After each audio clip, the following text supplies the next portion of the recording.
Gimana ini kalau terangkan? Betul. Nopo, ini penting sekali dalam konteks kalau cerita rujukan ya. Kitab ini itu kitab Hayatus Sahabat. Kitab sing spesial cerita tentang hubungan interaksi Kanjeng Nabi kalian para nopo sahabat. Jadi judul dasar ini Hayatus Sahabat. Kitab ini 3 jilid. Kulo riyen beli pas tahun 2009 teng Mekah, teng Maktabah Anas bin Malik, napa. Riyen regane 300 riyal napa pinten. Pokoknya ini 3 jilid dan saya berkali-kali mengkaji kitab ini. Mungkin suatu saat kitab ini bisa dimasalkan di fotokopi, tapi baru saya baca semua. Itu teksnya banyak yang salah. Ya mergo sing nyetak tetep mergawe. Jadi ulama itu niat ngaji, tapi sing nyetak tetep napa? Mergawe. Jadi kadang ketambahan lah, kadang keliru intinya. Tapi itu bagus. Orang mergawe ada kitab nyebar ilmu. Ini kalau cerita ya. Begini pokoknya kisahnya itu ngeten ben sampean ngertos punya perbandingan. Khatib bin Abi Balta'ah itu tidak orang Quraisy, ya tidak orang napa? Quraisy. Niku rungokno tenan. Ben sampean nak dadi pemimpin Islam cek iku kiai, cek ketua RT, cek ketua keluarga ora karepe. Khatib bin Abi Balta'ah itu tidak orang Quraisy. Dia tidak bangsawan Quraisy, juga tidak bermarga napa? Quraisy. Dia Islam sama Rasulullah. Ikut hijrah ke Madinah. Kalau sekali mukadimah. Yang jelas itu Nabi hijrah itu ketika berlatihan jadi Nabi 13 tahun. Latihan Nabi ini Mekah. Gak sukses mergo Mekah. Glodok. Kenapa? Glodok. Sehingga kabeh ulama sepakat umur nubuwah Nabi 40 tahun. Nggih, latihan dakwah tenggene Mekah niku 12 tahun. 12 luwih sithik. Sehingga orang bilang 13 tahun. Lah itu hijrah teng Madinah, ringkasnya cerita soal hijrah ke Madinah. Sebetulnya hijrah ke Madinah itu hijrah yang ketiga karena dulu Nabi pernah latihan hijrah teng Taif nate teng Habasyah apa? Nate, tapi hijrah paling sukses teng Madinah sehingga semua penanggalan sejarah pokoknya Nabi hijrah teng Madinah. Kemudian nak rugen diterangno detail-detail malah ra paham, malah ruwet terus pokoknya bar ke Mekah tidak apa? Madinah, pokoknya sing gampang-gampang kok. Nah, ketika di Madinah itu di beberapa peristiwa perang, Khatib bin Abi Balta'ah itu melok, termasuk daerah perang napa, Badar. Ini yang perlu sampean catat. Saya ini seorang gus anak kiai, putune kiai. Paling repot itu nak ngadepi masyarakat. Ngeten iki kasusnya ngeten iki. Ben sampean tahu cara Rasulullah menyelesaikan. Khatib bin Abi Balta'ah karena tragedi hijrah itu sebuah tragedi. Tentu orang itu tidak sempat mengamankan harta-hartanya. Padahal rata-rata orang yang hijrah itu yang meninggalkan harta dan keluarga. Misalnya bojone orang Islam, anak orang Islam ditinggal. Dunyane cara omah rong dikunci, aset-aset rong dipasrahno kudu cepat-cepat napa hijrah. Karena keadaannya emergensi, tentu cepat-cepat ninggal. Termasuk mbok-mbok nom barang ditinggal. Karena wong Arab ora harus dibojo sitok. Mboten iki nanti ini guyon tapi nanti menjadi ilmiah. Masuk babonan-babonan nom napa ditinggal. Bener sampean kok ceritane. Akhirnya sahabat Muhajirin yang Madinah itu tanpa bojo. Makanya kata cerita sahabat Ansor bojone papa itu kowe karep di milahin. Milah iku ya tak pegat ngono ida bar rabi kowe. Sehingga bojo pertama sahabat Muhajirin adalah bojo bekasnya sahabat napa? Itu semua ahli tarikh sepakat begitu. Karena bojo-bojo yang belum Islam atau apa masih ditinggal di Mekah. Nah, karena Sayyidina Umar itu bermarga Quraisy, orang Quraisy, Abu Bakar juga orang Quraisy bermarga Quraisy. Rata-rata Muhajirin itu margane Quraisy. Atau punya pertalian darah dengan orang napa? Quraisy. Sehingga ketika mereka merasa nyaman di Madinah, ya sajane ono nakalane ono sok sucine. Sok sucinya begini. Mereka sudah dipuji-puji bahwa karena hijrah itu meninggalkan keluarga dan harta. Tapi sebetulnya bukan ninggal nepleng gak. Ya diam-diam misalnya Ruben di rumah Tibene, kok Mustafa di rumah misanane, pokoknya diam-diam ono sing rumah. Sehingga mereka tidak ada ketakutan kehilangan harta, termasuk mbok nom. Boten iki mengke ana critane, termasuk mbok nom bolan tak bolan-bolan. Ini termasuk kata kunci, termasuk napa? Mbok nom. Ini termasuk kata kunci iki. Memang benar sejarah. Nah, suatu saat Rasulullah itu karena sudah perang Badar mendekati Fathu Mekah sekitar tahun 667 karena Fathu Mekah rata-rata ulama membuat penanggalan tahun 8 apa Hijriah. Setelah itu kan Rasulullah tinggal 2 tahun lagi wafat. Nggih. Setelah itu Nabi haji wada dan mesti haji terakhir. Nah si Khatib ini karena tahu Rasulullah suatu saat kembali ke Mekah dengan kekuatan penuh dan pasti menang. Perlu dicatat, Khatib ini sudah tahu kekuatan penuh Rasulullah, bahwa Rasulullah sekarang orang yang sukses, punya pasukan yang terampil, semuanya punya orang loyalis yang hebat. Mesti nak masuk Mekah itu menang kan? Wong perang Badar ya menang wong Islam, beberapa perang menang napa wong Islam. Akhirnya Khatib kirim surat. Ngirim satu perempuan. Jadi mulai dhisik nek kon dadi intelijen wong wedok ora nyurigai. Jadi mulane kasusé wong wedok kirim surat. Nduk pokok iki suratno nek penduduk Mekah. Suatu saat Mekah dikuasai Rasulullah. Lha iku mitra-mitraku sing nyelametno asetku iku kandhani. Ben soban ana serangan Rasulullah frontal iku dunyaku ora dadi ghanimah. Mergo ketemu kere-kere kaya Rasul itu dunyaku dianggap napa? Ghanimah. Aku terkenal ger perang iku sing donya dadi ghanimah, babonan dadi amal. Mulane kata kuncine aku menamuni babonan iki penting. Mergo perang dhisik iku pokoke untuk loro. Nak ghanimah mbek amal. Mulane sahabat iku budi-budi cak perang seneng kaya Khalid bareng. Lha niku nyata. Nah, saiki wong seneng wae ayo delian. Nanti saya iku seneng perang. Mergo hadiah untuk amat. Utawi napa? Mane sing turunane wong bedik-bedik kaya Khalid bin Walid anak wong bedik-bedik. Ngoten kadang amat rong bagiane diambung. Lurung bagian mbok ambung. Wah, lha ora mesti bagian. Ana di perang iku mesti to. Ghanimah bentuk napa?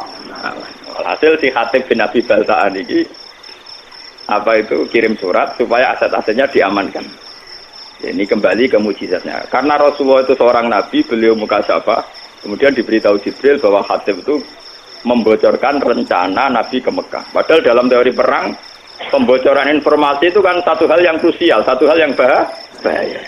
Padahal awaluman kalau ini betul, berarti awaluman yang membocorkan ini Khatib bin Abi. Paham ya?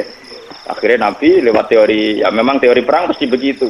Ngutus Sayyidina Ali di Raudhatul Khoh, cara kene perbatasan Mekah Madinah iku ana wong sing utusane Khatib bin Abi Balta'ah.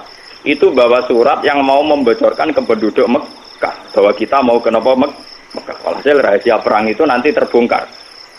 Sampai Ali dikejar terus walhasil ternyata surat itu ada semacam pengkhianatan. Ternyata Khatib bin Abi Balta'ah, sahabat soleh yang pernah ikut perang Badar, ternyata khianat dengan membocorkan informasi itu ke penduduk Mekah. Nah, ketika sudah begitu Khatib dihadapkan kepada Rasulullah. Ini rungokno tenan, dihadapkan kepada Rasulullah. Khatib, apa yang mendorong itu? Kenapa kamu khianat? Informasi rahasia ini kamu sampaikan ke penduduk Mekah. Jadi Khatib, ya Rasulullah, tiang-tiang sahabat muhajirin itu rata-rata kan orang Quraisy. Jika harta dan keluarga mereka terlindungi karena mereka bagian dari orang Quraisy. Kalau saya ini tidak orang Quraisy. Jika saya harus punya mitra orang-orang Quraisy untuk melindungi harta-harta saya, ya. Karena tadi kalau ada teori perang, tentu hartanya nanti jadi goni. Umar karena melihat si Khatib ini khianat, dari Umar, yaitu model Umar mantan preman. Ya Rasulullah, Khatib sudah munafik, bunuh saja. Kalau engkau mengizinkan, Khatib mau saya nopo? Ini yang perlu sampean catat, ngaji di sini penting itu dawuh Nabi. Dari kaji Nabi, Marko itu ora roh pangeran. Aku sing roh pangeran. Aku roh pengumumane pangeran sapa wong sing melok perang Badar dosane disepuro. Malah pangeran gede pengumuman ikmalu masih itu fakot gofartu. Laku wis kowe kelakuane mau oleh pokoke wis disepuro. Umar kan meriah, ternyata Khatib wis karena Khatib itu tahu melok perang Badar. Jadi dia melok untuk pengumuman ikmalu masih itu fakot gofartu napa? Laku. Wes piye wae kowe disepuro. Karena juga ada adil kan pangeran misalnya sing mati dia mati syahid terus sing ra mati ra disepuro kan ya ora lucu padha perange kok. Paham ya? Jadi siapa saja yang perang Badar tentu untuk pengumuman untuk satu hadiah ikmalu masih itu fakot gofartu lakum wis kelakuan apa wae wong kowe melok perang Badar tetep napa disepuro. Lah ini yang menjadi catatan sejarah itu begini ki rungokno tenan. Dalam Fathu Mekah ini mau kembali ke Mbok 6. Mau yang sok suci kan Sayyidina Umar. Mergo ape baca Khatib karena dianggap membocorkan apa informasi. Sampeyan tak ceritani, poso dalail yang dilakukan toreko-toreko sing tukang poso setahun ini. Sinten nggih Pak setahun iki? Sing kurang suwe 3 tahun. Setahun wis suwe malah napa? Poso dalail itu tidak ada sanad sampai Rasulullah. Secara ilmiah tidak ada sanadnya. Bahkan zaman Nabi Sugeng itu jelas-jelas melarang la siyama liman somal abad. Tidak boleh wong poso nurut pinti tahun. Jadi dulu larangan betul poso setahun. Ya, jadi poso setahun riyen dilarang Rasulullah. Wis Ramadan tok ambek kadang nak umat ya Senin Kamis, nak umat ya Asyura, sing mesti ku nak wis kadung dadi kiai mbok poso napa? Durunge Adha itu napa? Arafah. Aku ora tau foto dadi ra. Pas saya khawatir kakek gak jarak. Kulo niku mergo kulo ape cerita foto sunat itu trauma kanca kulo. Niki kisah nyata. Kulo niku kanca jenis Sukron. Mulane yo latihan nyai pidato pas Idul Fitri. Man soma Ramadan summa atba'u sitan min Syawal fa kana wa somat daro napa kula melepok pokoke fadile poso 6 dina sama bareng hari kedua ketiga tamune cek poso dekne ra poso tamune mau lugu-lugu wong awam dibule jenengan bodho niku lho kula mau arep jenengan dibule jenengan gak poso dekne leng kula kapok nyai iso suci niku tuan kula wis kula arep jenengan kapok dibule banyak umat sing poso niteni pos sing do poso 6 dina do tuan dekne syukrane rokokan tenang iki dibule jenengan bodho niku lho kula men poso-poso ana jenengan dibule jenengan gak poso akhirnya tuan kula kuwapok kok Gus kula ngiyai tenanan kuwapok akhirnya saiki wis gur pidato fadilah mulang ngono dene kula nggih ngoten ning titi ngomong fadilah mulang misale kula wiridan kalah mbek Mustofa nyabari melarat kalah mbek Ruhin misale kula cerita fadilatus sabri alal fakri saya tetep kalah mbek Ruhin wong kula ndak ada reputasi fakir nemen-nemen mulai kisahnya nyata. Ini kurang tenan. Yang perlu dicatat, Umar ini balik ke foto dalail. Ketika Sulhul Hudaybiyah dan ada masalah besar perjanjian, ini masalah tarik, makanya saya ulang-ulang. Ketika Sulhul Hudaybiyah antara Rasulullah dan kafir Quraisy, itu ada perjanjian-perjanjian yang merugikan umat Islam. Gini, saat itu kata orang-orang kafir, Mas kamu boleh tawaf, tapi tahun depan. Kamu nggak boleh mempengaruhi orang Mekah supaya masuk Islam. Kalau sampai ada masuk Islam harus kamu kembalikan menjadi kafir lagi. Tapi orang Islam yang menjadi kafir, rasa balik nomat macam asal usulnya kafir. Kurang ajar maksudnya. Umar marah-marah, ya Rasulullah, bagaimana mungkin perjanjian ini Anda terima sementara semuanya merugikan umat Islam? Ini perbatasan Hudaybiyah. Perbatasan apa? Hudaybiyah. Ini rumah tenan. Muatat Umar, ya sok suci muatat. Umpama Kanjeng Nabi perang mawon timbang ino, timbang napa? Ino. Dari Kanjeng Nabi. Ora marung, aku rene niat umroh. Padahal niku Nabi niate napa? Umroh. Aku rene niat umroh ora niat perang. Karo dene ora nggo alat perang, Mar.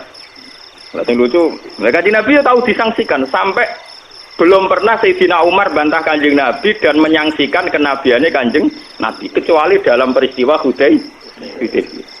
Kanjeng Nabi yo duwe seni. Walhasil Kanjeng Nabi itu ketika mendekati Hudaybiyah itu Nabi ketok senyum-senyum seneng. Nabi ya aneh, itu seni. Ketok senyum-senyum. Takoki Mbak Umar ya Mbak Abu Bakar. Ya Rasulullah kenapa engkau kelihatan sumringah seneng? Barusan tadi malam. Laqad unzilat alayya lailah suratun ahabbu ilayya mimma talatis samsu. Aku bantuk surat sing informasinya itu sangat menyenangkan. Kowe iku luwih seneng timbang donya sak isine kok. Nah, termasuk surat itu latat kulunal masjidal haroma insyaallah aminina muhallikina napa ruusakum wa muqat sirin gini ku surat Fatah bahwa orang Islam dijamin masuk Masjidil Haram aminina dengan keadaan sentuh. Sahabat itu seneng, wah iki kasil tenan informasi kok Nabi kan gak ngarah salah. Wah kasil tenan iso tawaf iso mek. Ternyata Sulh Hudaybiyah ada problem. Ning rumah ana gitu Hudaybiyah ada napa? Problem. Umar di kesempatan Lah jenengan dhewe sing critono ayat nak kita bakal latat khuluna Masjidil Haram insyaallah amin. Kok malah kejadian ngeten ra iso mlebu-mlebu Mekah. Kanjeng Nabi cek jawab aja. Ya tapi ayat iku ra muni taun iki, Mar. Tapi ning ayat iku ora ono taun iki, Mar. Ya Pak Umar iku, Umar kotom iku sing ada wong tenan. Wes gak terima deh, takut Abu Bakar. Abu Bakar jawab ngono. Abu Bakar malah lebih elek cakeme. Tapi kan insyaallah, Mas. Coba iki cerita, sampeyan ngerti bahwa sahabat itu mangsa terus apian terus tenaga problem-problem sosial. Latat khulun nal Masjidil Haram napa? Insyaallah kalau kowe nak ngiyai mesti enak. Kok ora enak. Ya kan ana jaminan saiki. Betul kan, lah repot. Nak sobede ra barbar kan. Yang tim mati tenan. Nah, ini walhasil terus. Ya itu Umar saking mangkel di luar kendali sampai keterucut meninggal. Ketika informasi itu di luar dugaan dia kan nafsirkan kalau aminina ya sekarang ya, kenapa? Ternyata tidak jadi sekarang. Jawab Umar sampai Nabi ditanya gini di luar kendali. Alas ta Rasulullah, tapi engkau tetap Rasulullah dan masih Rasulullah. Wah, aku kok Nabi kaget buat. Maksudnya biasanya nggak informasi kan cosmeng. Nah kali ini merasa berarti alas tar. Jangan-jangan kau sudah ada Rasulullah. Umar saking dari Nabi nggak emosi. Ya aku tetap Rasulullah. Lah semua informasi dari engkau mesti bener. Iya mesti bener. Lah tapi kenapa ada jadi masuk Mekah sekarang? Ya mergo ora ono tahun ini dari Nabi jaganya mergo ora ono jaminan. Tadi walhasil Nabi menerima konsep Sulhul Hudaybiyah dan akhirnya Nabi kembali ke Madinah tanpa terjadi umrah. Sampai 2 tahun kemudian baru terjadi napa? Nah itu Sayyidina Umar akhirnya nyari anto poso dalan. Warane Madinah di Suwada. Jebule ngotot bantah Nabi dia ora kangen Ka'bah. Duwe bodoh kowe. Jadi dia ngotot bantah Nabi ora kangen Ka'bah. Munamuni apa tuaku ora ono pikiran tuaku ora ono. Mergo kangen mbok enom suwi-suwi ra dikumpul. Saiki wis mitu gerbang Mekah lha iya gara-gara kangen mbok enom kok aku bantah Nabi ngantek ngono, paham ya? Terus dia sumpah-sumpah pe poso setahun. Mulane poso setahun niku sanate dalil ila Umar radhiyallahu anhu. Iku ngaparo ngempet mbok enom. Nganti bantah sinten? Mulane terus dadi mitos nak poso dalil nyebur dosa. Mergo dosa bantah Nabi kelebur, mulane dosa ringan-ringan kapan. Niku ceritane. Sehingga Umar lah awaluman sing mensyariatkan poso napa? Gara-gara mangkel. Gara-gara mbok enom wae dekne bantah Kanjeng Nabi modho ni Ka'bah. Engko sithik-sithik meneh kangen tawaf. Kan ning teki dhewe ora ono kamus tawaf ora ono. Wah, kamus tawaf mboten en. Lah niki balik teng Khatib bin Abi Balta. Khatib ini pula juga di mbok enom di keluarga. Paham ya? Nah, mulane kula ini yang kaitan dengan saya dengan para anak-anak kiai. Maksudnya sing waras sing gelem mikir agama. Niku memang kesulitan. Misalnya saya ini hafal Quran, saya ngapalkan hadis. Sampai sekarang saya masih belajar, masih berburu kitab. Yes, masih berburu kitab. Dan saya menikmati belajar agama, nikmati mulan. Tapi kan tidak semua orang Islam yang punya nasib kayak saya. Yang punya nikmat kayak saya. Jika saya tidak bisa, orang Islam tak dorong pokoknya kan ngapal Quran, ngalim mesti ditanggung pangeran, tidak bisa. Mereka ada yang dari keluarga yang punya tradisi kerja. Kadang dari keluarga yang logikanya harus PNS. Dari keluarga muslim yang baik tapi logika wong kudu nasibe jelas duwe toko, duwe pekerjaan dan sebagainya dan sebagainya. Ini harus kita maklumi. Harus kita napa? Maklumi. Kalau ndak nanti Islam ajur-ajuran seperti ini. Rasulullah ketika Umar tidak menerima kesalahannya Khatib bin Abi Balta, dianggap munafik. Mergo bocorno informasi. Tapi ketika Khatib menjelaskan ke Rasulullah, gini ya Rasulullah. Orang-orang muhajirin itu tenang saja di Madinah karena mereka sadar keluarga dan hartanya diurus kerabat-kerabat mereka. Saya tidak punya apa-apa, saya harus punya kiat-kiat untuk hartaku Tapi apa kata Rasulullah? Ternyata Rasulullah, ya kamu ada kepastian dari Allah bahwa Allah Ta'ala innahu qad sadaqakum. Allah benerno alasanku. Digamane ngeten, saya ini anaknya kiai. Bapak saya kiai, mbah saya kiai. Umpama aku sangka ngalim nganti tuwek nganti matek ra di pekerjaan. Pokoke anggere mulang istiqomah abad asah. Kuwi wis dianggep prestasi. Temenajan to kere klunak-klunuk mek kukar-kukur ngono wis dianggep prestasi karena ukuran sukses anak kiai mulang istiqomah. Bayangno misalnya keluarga yang matre atau PNS atau apa. Kan enggak mungkin wong ngono dianggep prestasi. Urip ora jelas. Nah, tentu santri-santri soleh yang dari keluarga ini jangan salahkan nak orientasinya bisnis. Karena ya itu tadi konteksnya beda. Lalu saya biasa debat sama Gus-Gus sampai maki-makian. Ini cerita-cerita ilmiah saja bukan. Langgil dengan sinau tenanan perkara ini dihormati dicucuk. Engkau pondok ya jelas mulang jelas. Nak rugen kon sinau tenanan sih ngerti rade pondok. Engkau kitab tak foto-foto takokane bojone iku dadi dhuwit ta ora. Lenda kan konteksnya beda sekali. Tentu dari keluarga yang punya kesadaran, keluarga saya kan gak ngerti takok. Nggak kena sinau untuk apa kan enggak. Bapak saya ada pernah tanya gitu, bapak saya juga ada pernah tanya gitu. Malah narang alim takon tanah. Ada kiai jirang alim. Nah ini kan ya kasusnya Khatib kayak gitu. Makanya ini ya, kenapa ini saya ajarkan di sini biar apapun kebaikan yang kita sarankan jangan digeneralisir, jangan disamaratakan. Kebaikan tetaplah kebaikan meskipun dengan varian yang berbeda. Bang berpidato. Wong saya di desa saya itu berkali-kali kalau saya diberi kesempatan mau itu hasannya saya 5 tahun itu pidato sekali, jarang sekali saya mau pidato. Jadi biasanya 5 tahun sekali, 4 tahun sekali wong-wong do kumpul tegen kula, kepengin kula pidato. Ini kula pidato setengah jam. Kalau nak pidato kayak simpel mawon. Sesuai jenis anu saya dan senegani pengajian sing saya mboten nggih saya sing turu nggih saya sing tengah-tengah nggih saya. Wong Islam itu gampang. Itu tak ceritani wali sing turun. Dadi nek Ihya ono cerita lucu. Ono wali nak rino ku poso, nak bengi niku tahajud. Wes salat sunat apa dilakoni, poso model wae napa? Dia karena merasa suci karena amalnya entek ngamek. Ndekne golek saingan wali. Ya Allah, apa ada wali yang setingkat saya? Ternyata pengiran dituturo wali sampeyan turu. Iku nglilir bedak salat. Gak trimo, jadi saiki wali sing tukang turu gak trimo. Lha iki cerita nyata nih. Ya Allah, gimana mungkin orang yang turu ngora-ngora mau tangine bedak salat fardu derajate sami kalian kula. Ya ora paham yo takok to gampang to. Takok. Kene wali sing tukang turu takok. Kowe kok iso sederajat mbek aku perkarane. Lho aku ibadah rino poso bengi tahajud. Kok kowe turu sederajat ambek aku. Dari wali sing teratur. Lah iya, oke mbok rewangi ngono tujuan mesti cita. Ciri utama agama itu satu, niku takwa. Dan ciri utama takwa itu satu, ninggal maksiat. Dan tidur itu paling efektif ninggal maksiat. Wes kowe poso langgar ning pasar tetep bekar-beker kae. Kowe poso langgar mlaku tetep ora wedok, ora rodo, ora prawan, ora macam-macam.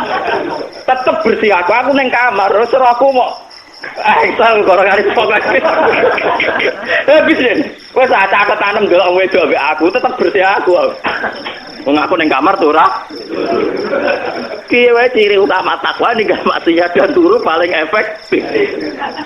Sadar wali waduh, pinter tenan iki. Yo lho iki ilmu kalau siapan niru ya kena ora kena, masih cerita ilmu. Tapi itu memang nyata, tentu orang tidur lebih tidak berisiko maksiat. Ya ini cerita, ciri utama takwa itu ninggal maksiat dan tidur paling efektif ninggal nopo maksiat. Meriang kok wali sing tukang ibadah. Iya, aku yo mlaku-mlaku akhire yo ngempet kira usah ngempet opo ning kamar. Paham ya? Ini satu perbandingan. Terus selama ini kita kan misalnya lagi senang pengajian. Wong ono pengajian kok ora tekono keapian kok gak teko. Padahal dalam pengajian itu kita pasti bilang ngrumat anak itu ibadah, ngrumat ibu itu ibadah. Lah sing anak di pengajian malah wis saiki nglakoni saranem iku ngrumat anake mboke ning omah. Paham? Mulane kiai-kiai sing balik kula kandhani. Kita ini ndak fair. Karena kita senang pengajian, kita jadi mubalik terus bilang ono pengajian barang apik kok ora teko. Padahal dalam pengajian itu kita tetap ngomong ngrumat ibu iku apik, ngrumat anak iku apik. Lah ngomong sing ra teko malah wis nglakoni iku. Mergo saiki ning omah ngrumat anak. Lho ini saya kiai lho, saya ngomong gitu biasa di depan umum. Bagaimana mungkin wong sing wis ngaplikasekno ilmu malah mbok kritik. Paham ya? Mulane kula nak tenaran nggih biasa cerita, sakniki sing teng sawah mboten ngani pengajian kula nggih saya wong ning sawah golek nafkah. Niku nggih sarane kiai, sarane Islam. Sing sakniki teng omah ngemat anake nggih sae iku sarane kiai, sarane Islam. Mungkin punya resiko secara nafsu yang datang tidak banyak, tapi kita harus gentleman bahwa itu ya kebaikan. Memang butuh kiai nekat kayak saya yang nggak butuh populer, tapi harus ada ulama yang nekat kayak saya supaya kebenaran itu terjaga. Makanya di Ihya itu ada kitab Fadilatul Kasbi, ada bab Fadilatul Kasbi itu, dan saya berani ngomong gini di desa saya pun saya berani. Suatu saat Rasulullah itu ngaji dengan para sahabat. Itu Rasulullah, bukan terima kiai, bukan terima balik. Rasulullah, sing duwe Islam. Jadi orang terima balik, orang terima kiai. Ya, nabi ngaji. Nah, mesti anggar kiai ada santri sing kota-kota, Mustafa. Wah, santri sing kota-kota ini kan mesti ekstrim. Ono canom, awake kekar, gua pacul, tenang ya. Rasulullah ngaji diliwati ya, tenang ya. Apa ini kebun kurma? Tenang. Ya liwat ngarepe Rasulullah tenang. Lah si pemuda-pemuda tadi sing melok ngaji kan. Ya Rasulullah, canommu sik kurang ajar. Wis enom kuat awake cek gak gelem ngaji. Cek rugine wong iku ana Rasulullah ngaji kok gak melok. Jadi apa jawaban Nabi? Kamu jangan bilang demikian. Dia itu kerja untuk nafkahi anak istrinya. Dan itu ya ajaran saya. Malah dia itu ngakoni ajaran. Lu itu nabi, malah saya tambah yakin jadi Muhammad nabi tenan. Enggak mubalek, makanya hebat. Jadi dia enggak mubalek, enggak kiai, enggak ada nafsunya sama sekali. Paham ya? Memang butuh hati gede loh, ngomong ngeten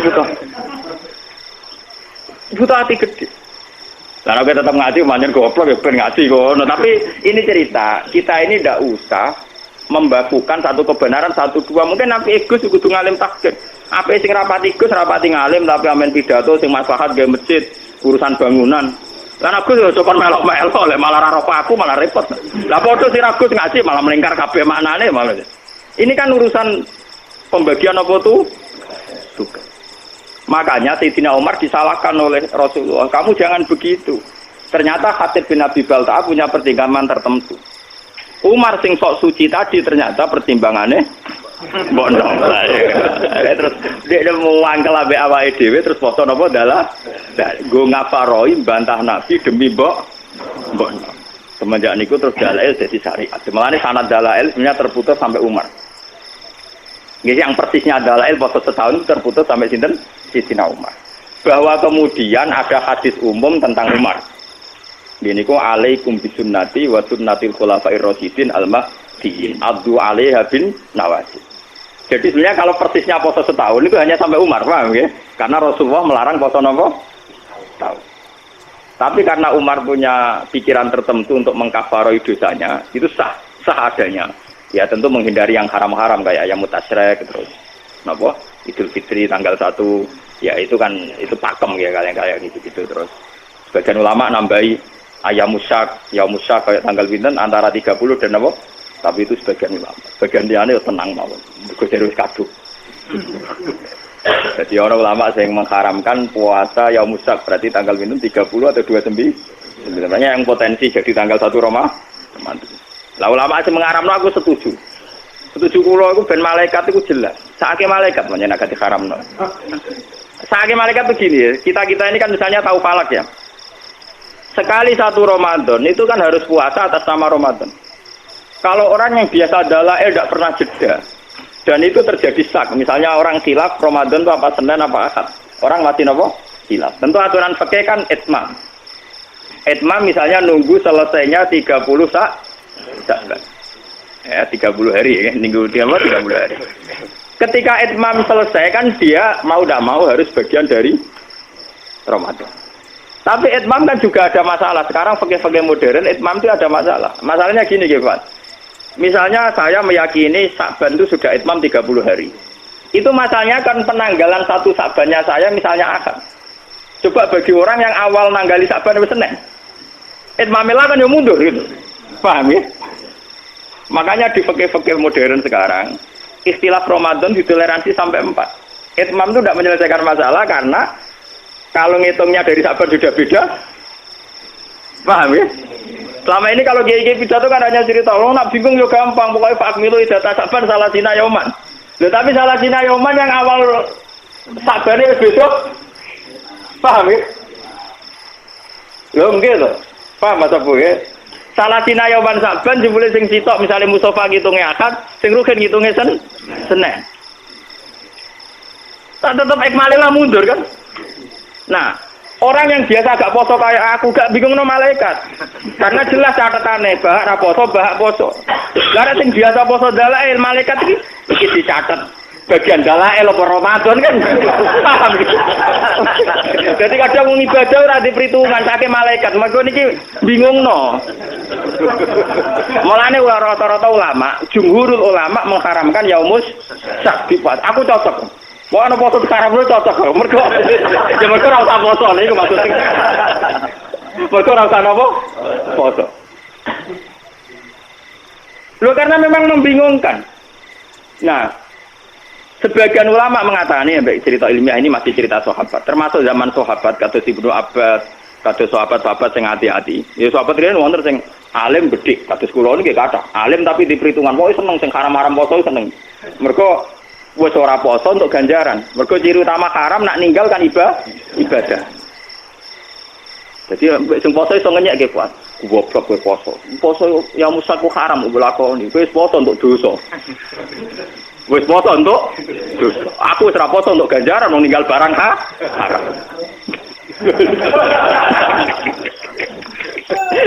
Menangan tenan kula seneng. Ana ulama darani ya musaki poso haram. Berarti sing nglakoni poso dosa napa ibadah? Dosa. Sing ninggal ganjaran apa? Mana aku seneng mbek ulama sing darani haram. Nah, terus ulama-ulama sahabat sing soleh-soleh kata Ibnu Abbas Ibnu Umar debat. Sebagian sahabat darani, ya musak tetep pasani wae. Piye wae ya musak itu potensi bagian dari Ramadan. Sebagian sahabat cara berpikir lebih baik saya puasa tidak bagian Ramadan, saya berikan ke Ramadan. Daripada faktanya ya musak sebetulnya setelah Ramadan dan saya tidak puasa. Paham ya? Bolak-balik sing dalail keliru meneh. Kenapa yang keliru meneh? Kalau yang biasa gak puasa kaya aku terus puasa pangeran pirsa. Gak mesti wedi ra nglakoni Ramadan. Tapi nek sing biasa dalail, rutinitas apa ora? Kan mergo mlebu ning rutinitas. Potensinya salah lagi. Mulane ana ulama sing nyiasati dalailu kon nilangno, kon ninggalno sedurunge rong dina ya mus. Mergo ngoten niku resiko napa? Resiko antara rutinitas dengan meyakini bagian dari nopo. Nah bolak-balik nak dua pendapat ekstrim di fikih biasanya yang ketiga terus nakalan. Sok bijak tapi sini nakalan, mergo untuk pendapat loro. Paham ya? Agak tunggal itu nak tengah-tengah mergo ra melok debat. Nah terus ana ulama sing ketiga cerita khusus bagi mereka sing duwe adat poso. Cek dalail, cek Senin Kemis, ketika hari rutinnya puasa jatuh pas barengan Yaumus maka tidak jadi haram. Tapi sebenarnya masalah itu tidak selesai. Kalau tidak jadi haram itu mewakili Ramadan, itu mewakili dalail. Tetap nggak ada malaikat PR, tetap nggak ada malaikat apa? PR. Paham ya? Dan itu dulu zaman sahabat sudah diperdebat. Bon globalin malaikat yang cerita kitab. Jadi Khatib bin Abi Balta itu punya masalah sosial yang beda dengan para kebanyakan sahabat. Jika harus dimaklumi. Sama seperti saya sekarang roh rasane dadi kiai itu ngoten. Kalau kita tidak punya pondok salaf sing spesialis ngalimno wong tahqiq, ya ora ana wong alim tahqiq. Soale pondok nak kurikulum, golek wong alim tahqiq kange. Tapi ketika kowe anti ijazah, yo repot. Tidak semua santri kepen ngalim tahqiq karena dari keluarga yang tanya ijazah. Dan sebagian santri yo ora kepen ngalim tahqiq. Pokoke entuk ijazah, wong umpama mondok salaf lah tetep ora alim tahqiq. Lah jerit ngene ra angel rumah tare kok. Misale kok rugen yo ora alim tahqiq yo ora ijazah. Mungkin kok Banyuwangi terus go bojo ya. Yang ora reputasinya sudah gitu. Dan itu wis dilemong tuane kira-kira dong enggak golekno ya sudah. Ya sudah kebaikannya dia, suksesnya dia ukurannya bermodok untuk bojo.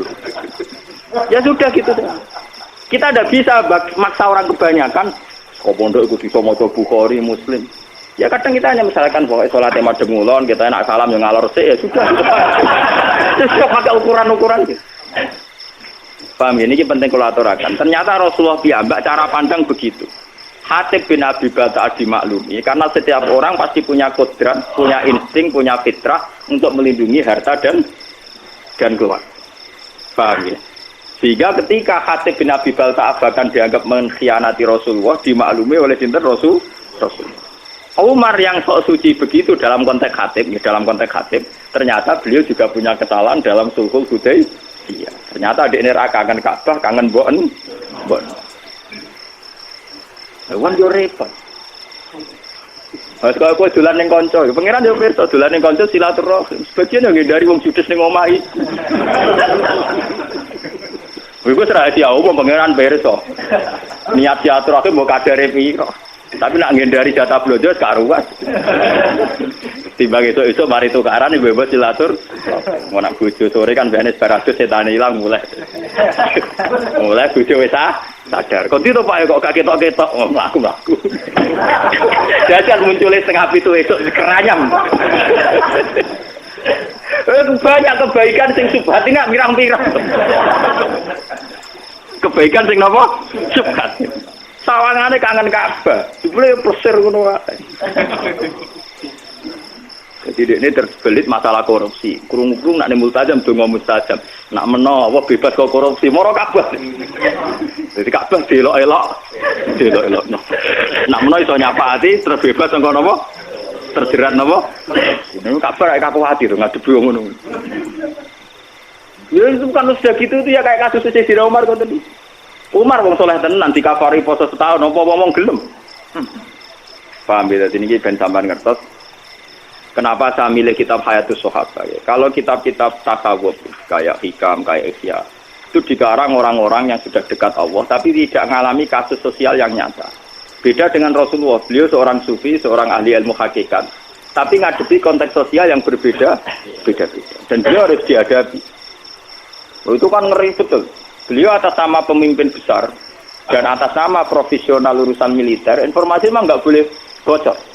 Sehingga beliau serius sekali ngutus sahabat untuk menangkap utusannya Khatib bin Abi Baltaah. Dan itu kalau dalam teori militer bisa dibunuh Khatib itu, karena membocorkan informasi. Itu secara teori militer. Tapi Rasulullah kan tidak hanya militer, tahu teori militer. Beliau juga seorang nabi yang pemaaf. Jika atas nama nabinya beliau harus memaafkan. Berarti beliau sudah melakukan dua hal. Atas nama teori militer harus mengamankan informasi, tidak boleh bocor. Sehingga Rasulullah ngutus sinten Ali untuk mengamankan surat yang rahasia. Tapi atas nama Nabi beliau harus memaafkan, walaupun kesalahan itu tidak kesalahan fatal. Berarti kan tidak gampang. Itu kali sama jadi kiai. Di satu sisi pelaturan pondok harus ditegakkan. Bocah nyolong kudu diboyong, misalnya. Bocah pacaran, yang nemen kudu diboyong.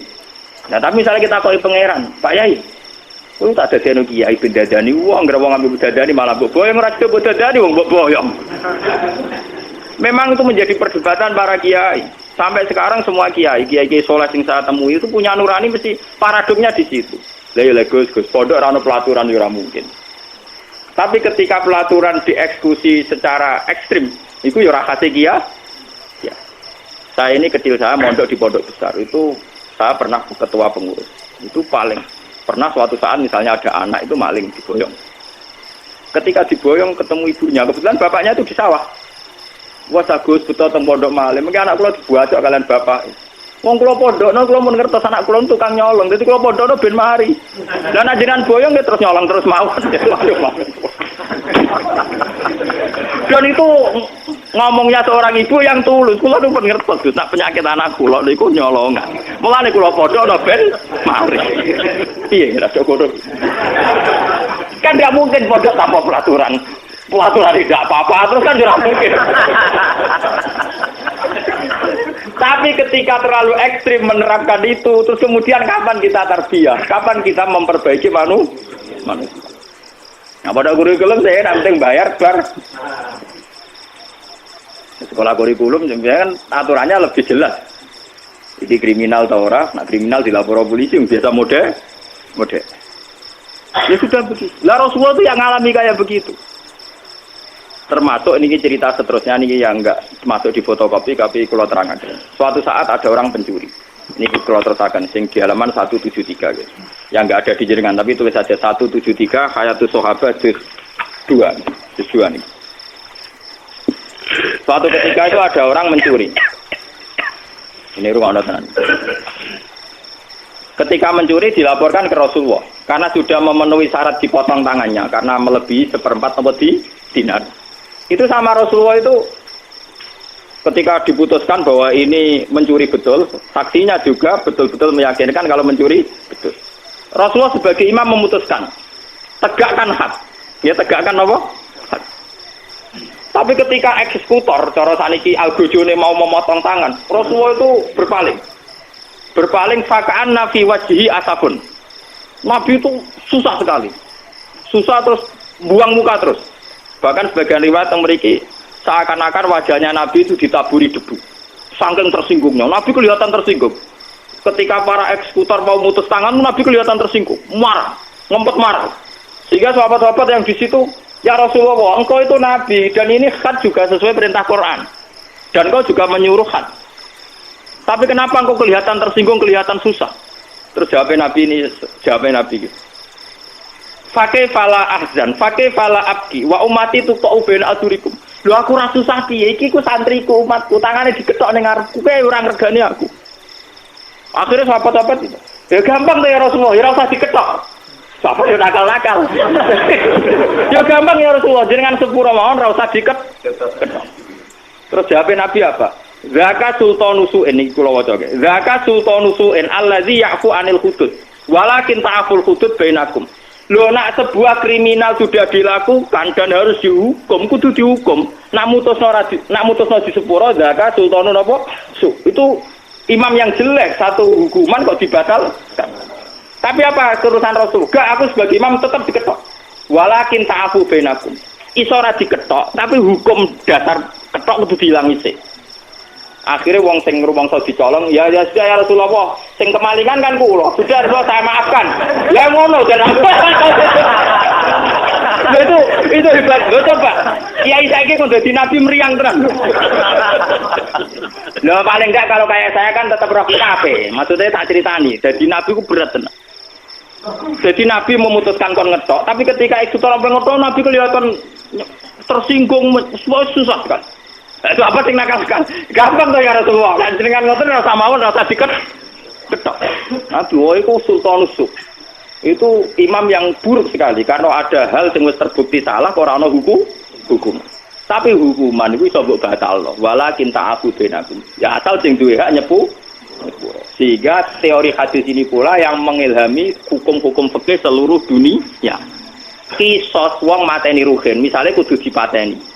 Tapi nak keluargane ruhin nyepuro hukum kisos ndak jadi. Masalah maling ya gitu, kisos juga begitu. Kecuali zina, kowe nyelingkuhi bojone wong. Terus sing lanang rido wong edian. Jadi ora ana hukume edian ora. Dadi iku perkara. Iku serana contone. Kecuali cerita-cerita nek kota-kota gede sing edan-edan niku. Wah, lha iku ora ana gambarane mulane kula niku wis ngalim ngene sik kalah mbek kanca kula. Gus kula nang ngalim kalah mbek jenengan, Gus. Tapi nak guyonan hukum tetep pinter kula. Dene sak urip-uripe ngaji mbek kula, tapi nak urusan guyonan hukum menang dekne. Pancen ra ngalim anu teke akeh. Dene nate tangkel kula. Gus, jenengan tak bedheki, nak iso lho Gus. Kaya nak ngalim kula ngakoni kalah, tapi nek iso jawab niki hebat. Dosa napa sing Allah ya ora seneng, setan ya ora seneng. Umumnya dosa itu kan setan seneng kok. Iku setan ora seneng. Apa jare nyelingkuhi bojone setan. Iku Allah ya ora seneng, setan ya ora apa. Ora aja. Jadi dia nang contoh dosa sing apa ya ora seneng setan. Wah aneh kan iki. Oh, dosa. Iku nyelingkuhi. Iku Allah ya ora seneng piye wis zina. Setan ora seneng ya bojone. Allah karim. Mulane saya iku terus mulane minuman keras nak diombe wonge mati diteket setan. Wong minuman setan diombe. Setane gak terima. Allah yo ora seneng perkara minuman setan. Setane yo ora seneng ngombene dipek. Mulane hukumane berat Gus, jane mati. Kok Allah yo ora seneng. Kok nak maksiat setan seneng, jane setan nulung. Iki lah yo ora nulung, mergo mangkel minumane dientek. Saya kok apa utekam lah ya Gus ora ngalim kudu ngembangno ngene iki. Ya jane iku sing nyarano kula. Gus ra usah dadi wali papan atas, ora usah dadi wong saleh nemen-nemen, ora enak. Lah ora enak. Engko nek ning swarga bareng Nabi Ibrahim Muhammad ra iso rokokan. Saleh biasa-biasa wae kok tetap awar kula santai Gus. Semoga jare nak saleh nemen swargane awar Nabi mriyang gitu maksudnya. Wah sungkan aku dilak-diluk terus kan gak enak. Jadi swargane biasa wae kok nak kangen Nabi sowan. Lah iku carane yo saleh yo nemen-nemen. Kira ngajar, kira. Lah yo dekne wijine rasional urusan ngono. Maca kitabe blober tapi nak urusan ngono den. Ya muga-muga rezeki utek ngono iku. Bang, terus ini memang kenapa ini saya dari rumah tak niati bahwa kitab ini difotokopi. Memang kita sebagai tokoh agama repot ngadepi fakta-fakta sosial sing macam. Tapi apapun itu sikapilah meneladani Rasulullah Shallallahu Alaihi Wasallam dengan mengkaji kitab-kitab kayak ini. Sampai ndak harus gimana sudah ini kitab dikarang oleh ulama hadis sahabat itu terkenal. Saya di Mekah umroh itu 8 hari, tiap malam itu ngaji Hayatus Sahabat. Cari saya yang sedang ngajar Hayatus Sahabat. Jadi saya umroh 9 hari itu, kalau malam belajar Bukhari dengan Hayatus Sahabat. Ya saya emang niatnya sinau. Kalau wiridan ya kuat, jadi yang berkonco-konco, nggak umroh lagi, kak bisa naik cukup mas. Sinau aja. Karena pikiran saya sederhana, saya ini ulama, orang sakon umroh bolak-balik. Wah ulama ya kena kitab Iqra Bismillah. Ora ono ning Quran dimulai tuh bil baiti ora ono. Pertama yang kon maca. Nabi Adam pertama digawe wa alama adamal asma. Berarti semuanya itu dimulai dari unsur ilmiah. Ora ono cerita liyane ilmiah. Lah iki ulama, dadi ben ae sinau. Lala kesampean. Kabar-kabarnya kalau di depan Ka'bah itu orang tidak boleh bawa kitab karena Wahabi itu ekstrim. Selain yang baca Quran biasanya nopo di juhura kalian naskar-naskar. Tak kalau ya goblok. Kalau kitab kayak Bukhari itu kan standar dunia. Orang Wahabi juga mati. Jadi kalau saya jam 2 itu belajar Bukhari sampai subuh. Ya hanya gitu kan sepi. Ya karena belajar wong alim itu wakil kan gak boleh rujuk, gak boleh makno. Seorang yang belajar Mustafa ya boleh kamus. Mujid gak kena kamus terjemahan. Ya repot-repot. Malah kabeh sing bingung piye riwarti. Jadi kalau malam itu belajar jam 2 sampai subuh. Biasanya santri-santri sarang yang di sana ikut ngaji. Meskipun sudah mondok di Mekah ya, Gus kalau ngaji lagi sama jenengan, memang dulu muridnya saya ketika di sarangnya ngaji lagi Bukhari. Sehingga saya pas di Multazam itu hanya berdoa, ya Allah, saya ingin mewarisi Rasul Engkau yang Engkau titahkan, Rabbana wab'athihim rasulam minhum yatlu alaihim ayatika wa yu'allimuhumul kitab wal hikmata wa yuzakkihim.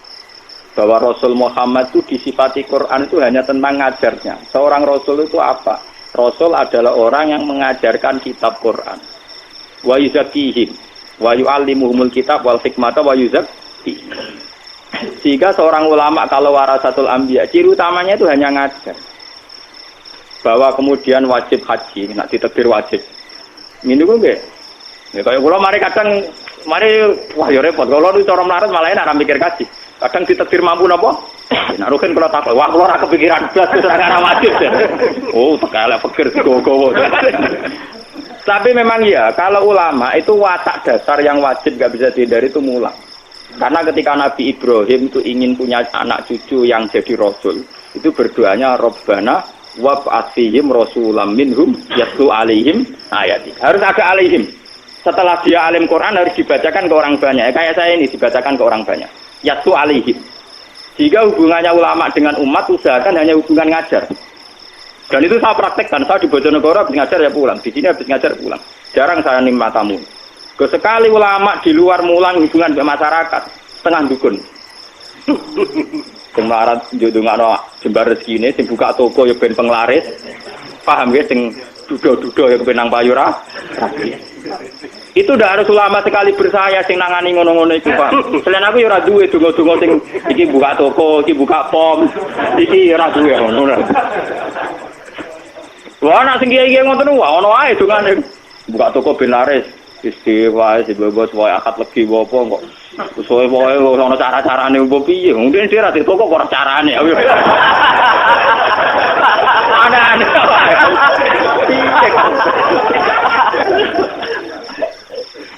Mulane kula njung wontenan, kula bolak-balik. Wae jenengane hubungan mbek kula namung ngaji mawon. Ora usah sowan-sowan kudu. Kula iki bukan metu suwani. Mudine untuk nganti tani wae recep mulai tenyok tenan kula. Ini kula cerita kalian dari Lukman. Di Rembang itu ada pondok besar kawasan santri. Itu teng kawasan Sedan. Itu keputusan niku haflah akhir sana ini ngundang kula. Ngundang kula kan pidato itu kasana itu. Kalian seorang kiai. Yang jelas kula calon mubalek lah mau itu hasan. Panitiane sowan kula. Niku Gus, wae jenengan kiai-kiai iki pun pirsa nek jenengan ra gelem pidato.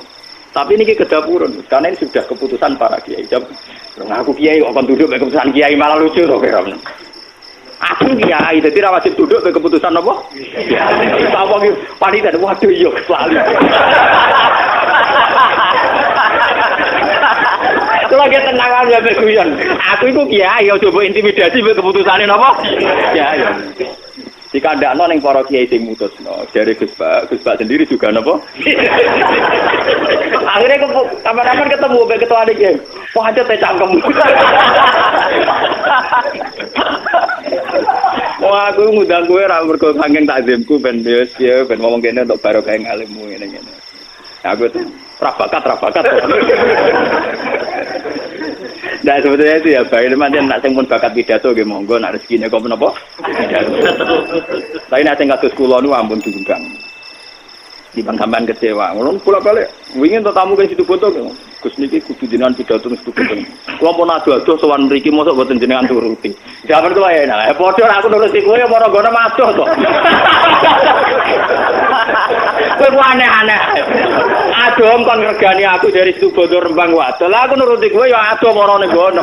Lah nek mentolo ngel-ngelo kiai imam. Mboten Gus mboten. Nyuwun barokah mawon. Oke, nggih kula kapan-kapan kalian pengurus pondok mriki mon sowan ngaji. Ha ngono apik waras ya. Dari memang saya itu bukan bapak ya. Artinya ya kalau yang bakat pidato nggih monggo, sing bakat mubalagh nggih napa monggo. Tapi sing bakat ngalim yang statistik yang terdokumen kayak saya sudah begini saja. Biar ada tradisi setiap ilmu itu ada marojek.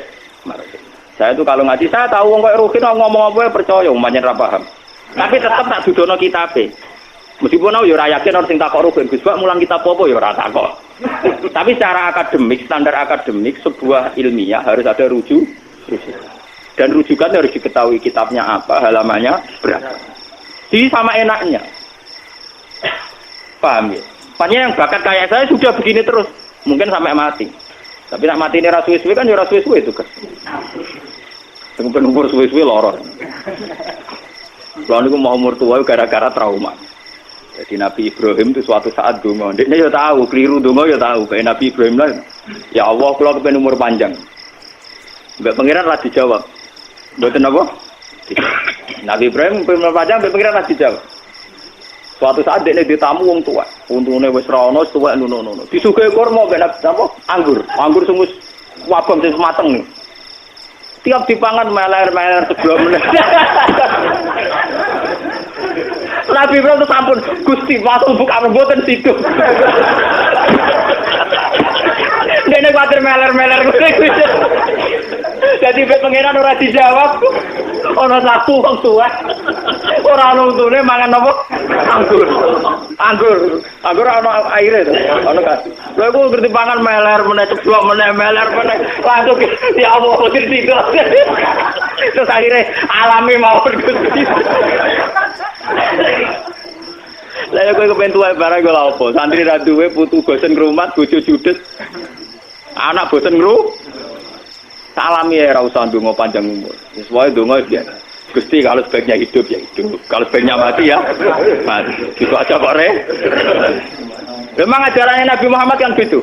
Ini makanatil hayat khairan li. Wa ta'afani makanatil wafat khairan li. Dari Nabi kan ndonga, ya Allah hidupkan kami kalau hidup itu lebih baik. Matikan kami kalau mati itu lebih baik. Gampang bahasa ini urusan pengiran itu gampang. Malah ngajari pangeran, kepengen umur napa? Wow, kepengen nak mangan meler.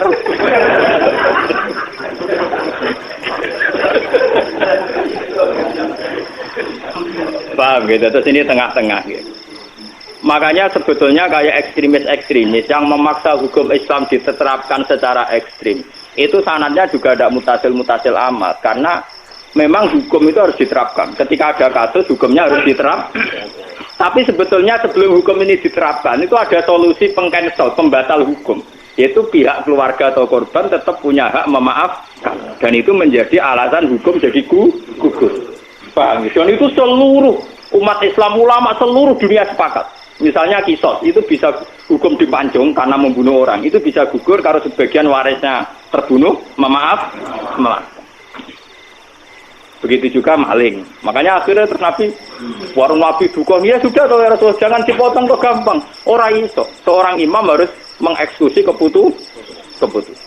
Nah, tapi jenengan ketok ngoten, ketok sumpah, ketok apa. Nabi cerita walakin ta'afu bainakum terus njare korbane. Ya Rasulullah dikimaki kula bebas dong. Sakit. Ya sudah selesai. Jadi sebenarnya selalu ada solusi seperti kisos. Makanya walakum fil qisasi hayat. Tapi ya ada aturan seterusnya. Paman ufiya lahu min akhi syai'un fatiba'um bil ma'rufi wa ad'un ilaihi bi. Terusannya ayat kan indah sekali. Dzalika takhfifum mir rabbikum. Aturan ini menjadi ringan karena menjadi fleksibel. Menjadi apa? Fleksibel. Aturan tegas pembunuh harus dibunuh diharapkan meminimalkan orang-orang supaya tidak mudah membunuh. Karena kalau membunuh pasti secara hukum dibunuh. Tapi meskipun secara hukum orang membunuh harus dibunuh, ada satu pengecualian, kecuali pihak waris maktul, waris yang terbunuh memaaf. Lewat ngaji ini supaya sampean ngerti sebetulnya Rasulullah zaman Sugeng itu diantara ketatnya hukum masih ada solusi.